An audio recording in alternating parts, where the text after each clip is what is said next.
কেউ আছে এরকম ভাবে বলছে? কাউকে তো চেনেন না, তিনি একটা নতুন ভক্তের গৃহে এসেছেন। আপনারা যেমন অনেকেই আজকে হয়তো প্রথমবার আমার এই গৃহে এসেছেন, অনেকেই আমাকে চেনেন কিন্তু চিনতেন না। পাশাপাশি যারা ভক্ত বসে আছে তাদেরকেও চেনেন না, কেউ আবার এই একজন অপরজনকে চেনেন। তাহলে দেবশ্রীবাদ নারদ যখন খুঁজে পাচ্ছেন না কাউকে, কি করি? হঠাৎ মনে হলো ডান দিকে যিনি বসে আছেন তিনি যেন আমার পরিচিত, খুব পূর্ব পরিচিত। ভালো করে তাকিয়েছেন, তাকিয়ে দেখছেন আরে ইনি আর অন্য কেউ নন, এই সকাল থেকে সন্ধ্যে পর্যন্ত আমি যাকে ঘুরে বেড়াচ্ছি আমার প্রভু নারায়ণ ভক্তদের মাঝে চুক্তি করে এসে বসে আছেন। দেখা মাত্রই তাকে প্রণাম করতে গেছে, নারদের হাতটা চেপে ধরেছেন। এই তুমি সবার সামনে আমাকে প্রণাম করো। ভক্তরা দেখো কিভাবে মশগুল হয়ে আমার কীর্তন করছে, তারা মোহিত হয়ে আছে। তুমি যদি আমাকে প্রণাম করতে যাও তাদের ওই রসভাস হয়ে যাবে, রস্তভস্ত হয়ে যাবে।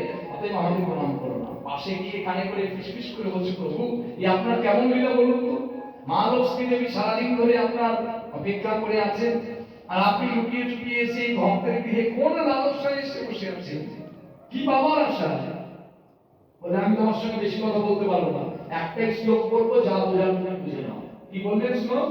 নাহং তিষ্ঠামি বৈকুণ্ঠে জহিনাং হৃদয়ে নচ মদ্ভক্তা যত্র গায়ন্তি তত্র তিষ্ঠামি নারদ।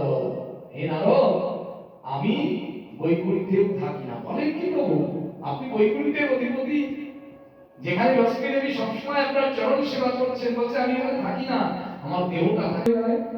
আমরা ভক্ত গৃহে এসে হরিকথা শুনছি বা কোনো অঙ্গনে গিয়ে কোনো মঠ মন্দিরে গিয়ে হরিকথা শুনছি, দেখবেন আমাদের মন সেখানে নেই, মনটা বাড়িতে আবার উড়ে চলে যায়। কেন?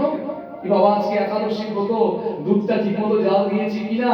যদি ভালো মতো জাল না হয় তাহলে দুধটা নষ্ট হয়ে যাবে, তাহলে আমার প্রভুকে দেওয়া হবে না, আমারও পাওয়া হবে না, তাই না? মনটা উড়ে বাড়িতে চলে গেছে, হরিকথায় থাকে না। তো তিনিও বলছেন যে আমার মন থাকে না ওখানে, দেহটা থাকছে কিন্তু মনটা থাকছে না। যোগীদের হৃদয়ে আমি থাকি না, যে যোগীরা হাজার হাজার বছর ধরে তপস্যা করছে আমার, তাদের হৃদয়েও থাকি না। 2-5 মিনিটের জন্য যাই, তাদেরকে এই সেই যারা ঈপ্সিত বর প্রার্থনা করে তাদেরকে সেটা দিয়ে দিই, দিয়ে আমি সেই স্থান ত্যাগ করে চলে যাই। তাহলে আপনি কোথায় থাকেন প্রভু? মদ্ভক্তা যত্র গায়ন্তি, যেখানে আমার ভক্তরা সকলে একত্রিত হয়ে আমার নাম গুণান কীর্তন করে, তত্র তিষ্ঠামি নারদ। হে নারদ, কেবলমাত্র আমি সেখানেই অধিষ্ঠান করি। তাহলে প্রভুকে আপনার গৃহে আনবার উপায় কি? একমাত্র এই ভগবানের নাম গুণান কীর্তন করা, একমাত্র ভগবানের লীলা শ্রবণ করতে সবচেয়ে যেটা ভালোবাসে।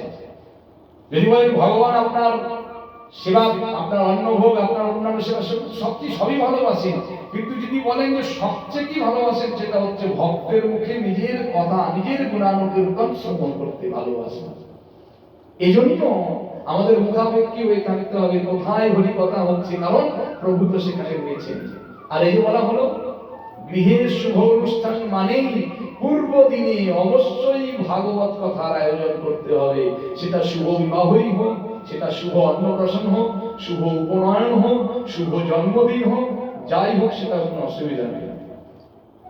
আমরা তো জন্মদিন মানে কি বুঝি? যে আমাদের যে উত্তরসূরি যে রয়েছে, কন্যা হোক পুত্র হোক, তাদের সামনে আমরা ওই যত বছর হলো ততগুলো মোমবাতি জ্বালিয়ে নিয়ে বলবো দে বাবা তুই দু দিয়ে নিভিয়ে দে। দীপটা কি? দীপটা হচ্ছে প্রজ্বলিত, জলজল করে চলছে, তাই তো? আমরা এই আশা করি যে তার আয়ুটাও জলজল করে জ্বলে।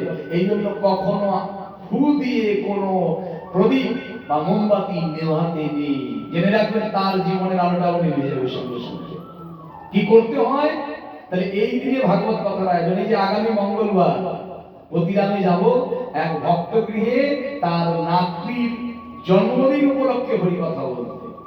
ভেবে দেখুন, যথার্থ যারা বোঝেন, যারা ভাগবতীয় কথা শোনেন, তারা এইভাবেই তার নাতি নাতনির বা সন্তানের জন্মদিন পালন করবে। এই যে বলা হচ্ছে শুভ যদি হয়, আপনি যদি মনে করেন এটাকে শুভ করতে চাই, তাহলে অবশ্যই সেখানে হরি কথাই হবে, অন্য কোনো কথা হবে না।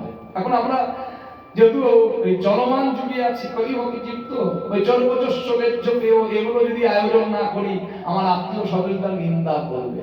জেনে রাখতে হবে আত্মীয় কুটুম্বাদীর ভরণ পোষণ করলেও পাপ স্পর্শ করে, এটা আজকে একটু জেনে রাখতে হবে। আপনার বাড়িতে আত্মীয় স্বজন এসেছেন, আপনি ওই আত্মীয়কে যদি একটা বিস্কুট দিন, এক কাপ চা দেন বা কিংবা জল দেন, আপনার